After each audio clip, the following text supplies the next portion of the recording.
Bakit ang salt ay hindi makakapasok sa langit?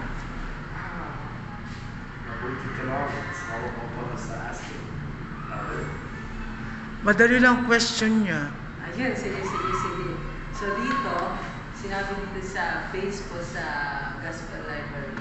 So used as an important preservative of food in the ancient world.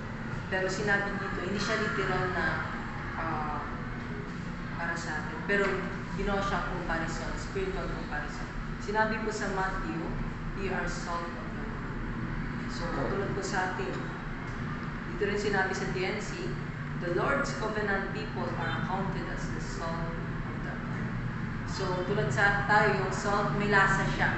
So yun po yung naging halimbawa na pwede natin maging covenant kaya Heavenly Father, kay Lord. At ganoon din po na pag nawala yung savor niya, o yung substance, o yung lasa ng salt na yun, that it means na wala yung pagkakas. Pero wala pong Okay.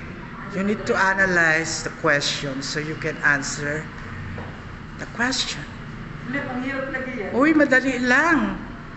Ito sinabi dito, yes. If the saints are not the saviors of them, Elders, makinig kayo. You need to listen. Kasi para maasagot nyo yun ng tama, you need to analyze the question in order for you to understand.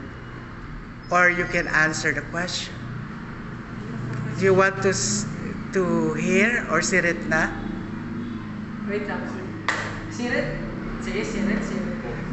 Because it's a sin. Salt is a sin. What is Tagalog of salt? Oh. You need to realize in order for you to understand.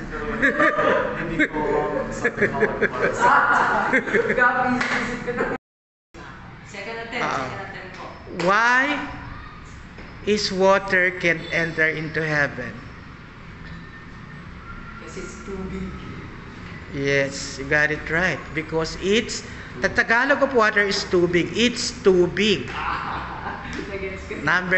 And the last one is, who's the prophet who always drink Coca-Cola? What? Excuse me, come again? Elder Dieter F. Uchtdorf. No.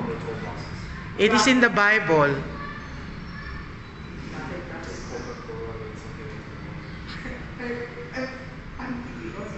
Because this tricky question in the joke. Hindi ko alam Coca-Cola. Si Elder. Sino yung prophet na nag-iinom ng Coke? Mahilig siyang uminom ng Coke. Hilig siya uminom ng Coke.